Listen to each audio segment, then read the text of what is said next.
As colmeias de um meliponário podem ser compradas junto a meliponicultores já estabelecidos, em associações de meliponicultores e de apicultores. Também podem ser atraídas com caixas isca, ou ainda podem ser capturadas na natureza em ocos de árvores mortas em áreas que serão ou já foram desmatadas, ou que sofrerão queimadas, e nas construções rurais e urbanas.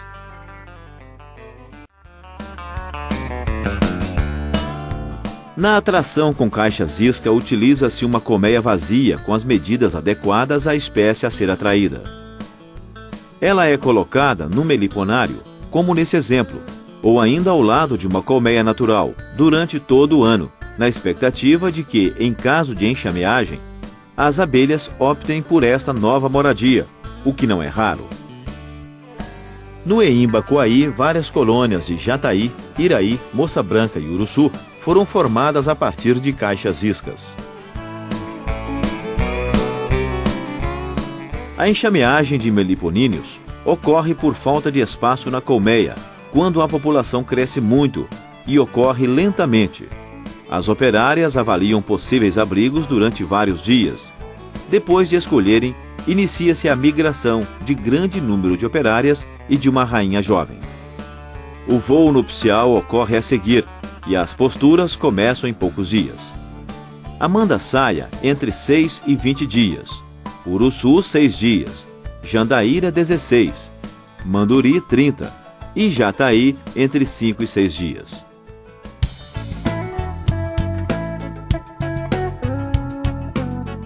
A forma mais rápida de se obter uma colônia de abelhas é a captura em abrigos naturais.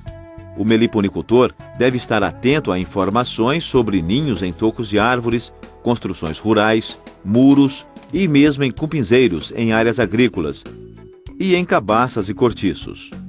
Pode também observar as flores em busca de abelhas, que serão seguidas na medida do possível até seus ninhos. O abrigo original das abelhas é fechado à noite, quando praticamente toda a população de abelhas está em seu interior. É levado para o meliponário, onde poderá ser reaberto, podendo ser feita a transferência da colônia para uma colmeia artificial. Em nosso exemplo, será feita a transferência de abelhas uruçu de um cortiço para uma colmeia ímpar. As ferramentas necessárias são o martelo e o formão para a abertura do ninho, uma faca para soltar favos e potes e uma vasilha plástica para a colocação destas estruturas. A nova moradia da colônia é preparada. Para atrair e familiarizar as abelhas, faça um pequeno anel de cera que é colocado na entrada da colmeia, enquanto internamente esfrega-se cera no piso e nas paredes. O piso do local onde se fará a transferência é coberto com uma lona, para que as abelhas que caiam ao solo possam ser pegas com facilidade. Finalmente, o cortiço é aberto, e as estruturas do ninho vão sendo soltas.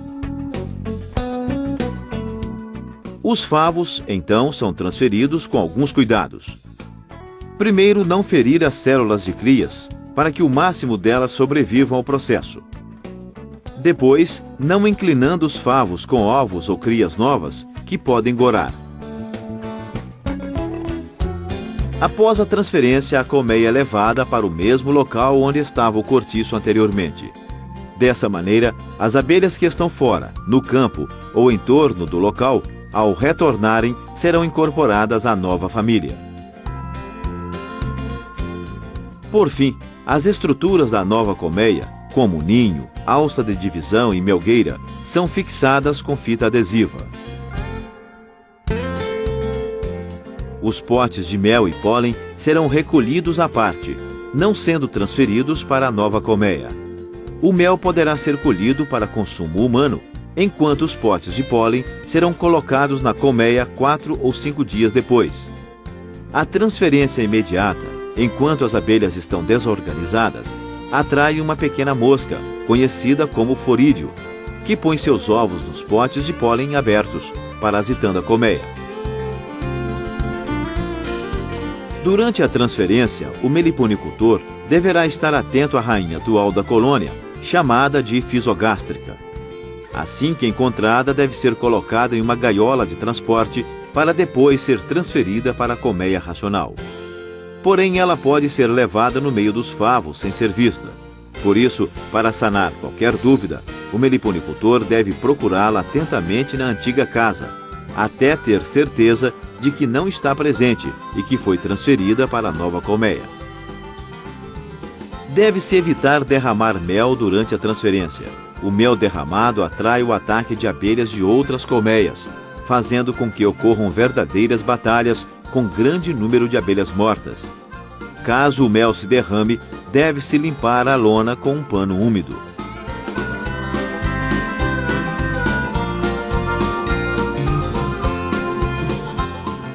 São transferidas reservas de cera, cerume e resinas encontradas na colmeia original, o que vai facilitar o trabalho de estabelecimento da família.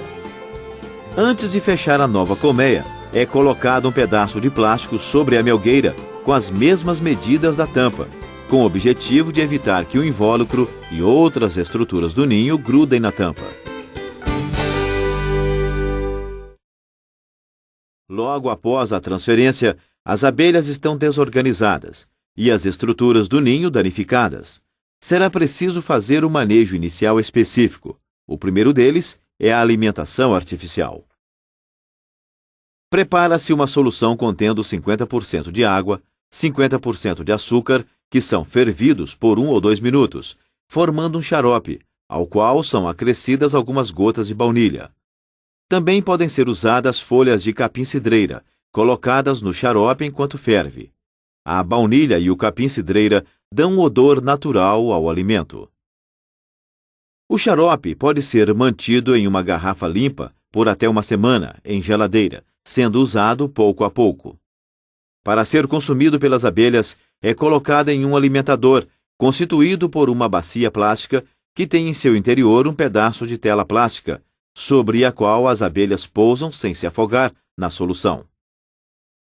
O alimentador é colocado na melgueira, no interior da colmeia, e será verificado e completado a cada 2 dias. Após a transferência do enxame de um toco para uma caixa racional, nós devemos ter alguns cuidados, principalmente no que diz respeito à não colocação de alimento como pólen. Por quê? Porque senão irá atrair o forídeo. Deverá ser colocada alimentação líquida, por exemplo, mel com água, após o 2º dia da instalação das abelhas, para evitar que nessa desorganização das abelhas penetrem alguns inimigos.